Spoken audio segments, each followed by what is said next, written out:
So I just made an entire video with Jim. We cooked breakfast, we were together in the kitchen, and the microphone wasn't working. So, darn.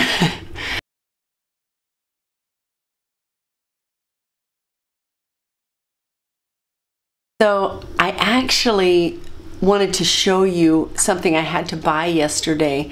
Our stove doesn't work. The components on the panel, computer panel, are shot.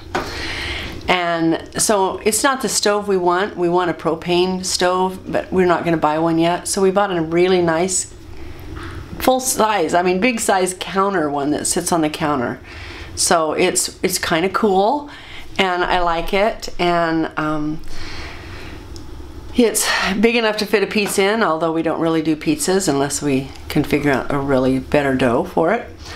And then I also got a, I've been taking just a garbage bag and sticking my compost in it from the kitchen to be able to take it and eventually feed it to my chickens, but put it in my compost pile. And I found this little ice bucket at Walmart, and it's lined and it works perfect for my compost. So I don't have to set it in the sink anymore, and it's really great. I am so glad about that. As you can see, I've got a wonderful fire this morning. I also wanted to tell you about our Kefir water. So the whole time that we were on our trip, we had it in its sedentary state. So you put it into the container with the sugar water and everything like you're going to do, but you stick it in the refrigerator and you don't do anything with it except keep it in the fridge. So when we left Pennsylvania, we had it in our ice chest. When we got to Justin and Rebecca Rhodes, we put it in the refrigerator. And then when we came here, we put it back in the ice chest, and then we put it back in the refrigerator. Just a couple of days ago, I went, oh my goodness, I've got to make it. So I made it. And I didn't know if it would be good. I thought, well, this is just what it's been in the whole time. And Jim tasted it and he goes, no, I really like it. So we poured it into the jar that we have, that I'm showing you in my hand. And we added lemons to it and then set it on the counter for 2 days. And it's like spiky, like that's what I call it, spiky. And it's so good. I mean, it's like the best batch we've ever had. And I'm like, well, maybe we need to let the crystals last longer. But the crystals made it. We're just so thrilled that they did. The bottle that I'm holding up right there, I wanted to remind you I got it from IKEA. I need to go back and get a couple of more. But it's a really great jar for doing the Kefir water in. The normal ones with just the lids and a canning jar, it doesn't get the carbonation in it. So anyway, that's kind of fun. So as you know, we're still waiting to close. This is Thursday, and hopefully we're closing tomorrow. We're crossing every finger and toe. There's still one paper they've got to fix. We just found it, because we as the buyers go through all the paperwork first, and we found another glitch. We found the same glitch that they hadn't fixed on one paper, even though they'd fixed it on the others. And so anyway, this morning, what I wanted to tell you was I cooked a frittata, and I just took a little bit of sausage and that's nitrate free, and I cooked it up, and then I took some vegetables that I had cooked the night before. And what I wanted to tell you is one of the things that's so wonderful that I learned out at Rebecca's, and I know that's the beauty of learning, because something that's really simple to somebody else, they're like, you don't do that? Anyway, they would take a huge pot of either kale or chard or collards and steam it. Put all their seasonings in it, whatever they're going to do. And then they put it in the refrigerator into smaller containers. And then it's ready to eat, because we had greens with every meal. So since I've been back, I bought Brussels sprouts and green beans and asparagus and squash and spinach and cabbage and kale. And I cooked all my kale and a huge onion down and season it all up and put it into containers. So I've been able to pull it out and have it with all of these meals. It's been so amazing. So yesterday I took my big wok, you know, my big Lodge cast iron wok that I love so much.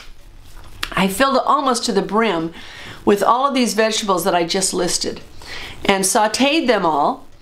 And then I put some of them in a soup.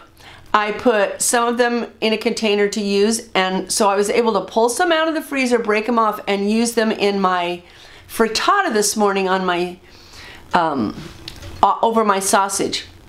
I know I've got them in a plastic bag. I'm still working on getting my right containers here. Also, then we took our eggs, which Jim told you about, but I'll have him tell you about them again. And I put 3 eggs with a little bit of milk, whipped them up, and put them over the top of my vegetables and my sausage, and put a little bit of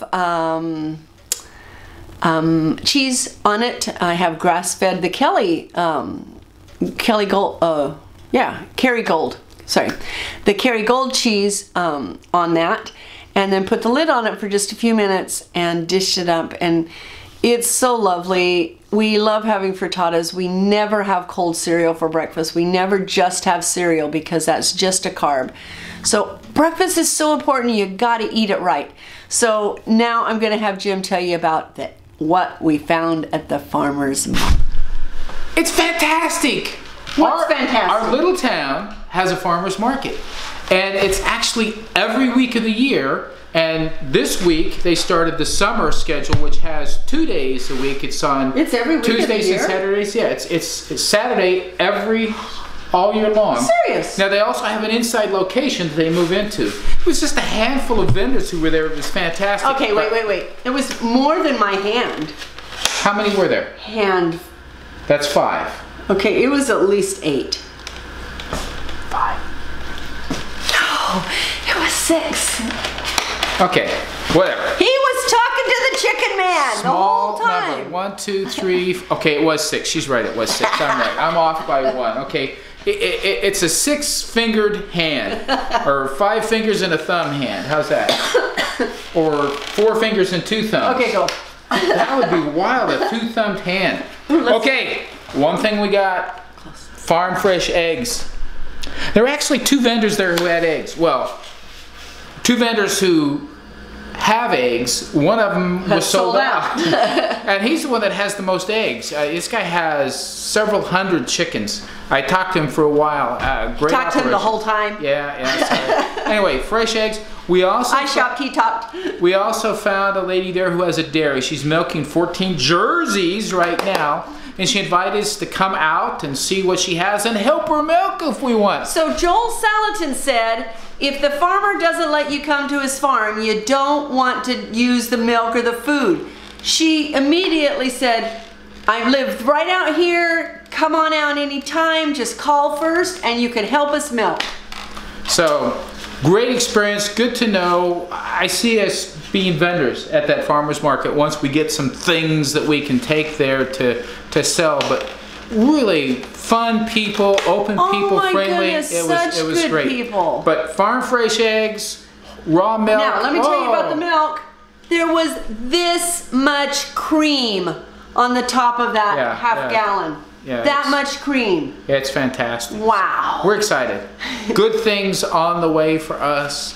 We're going to be getting good food again. Oh yeah, I mean, like the very first vendor we went to was a creamery. I'm like, really? That fast? Yeah. That fast we've got our milk and eggs until we can get our own. So. Yes!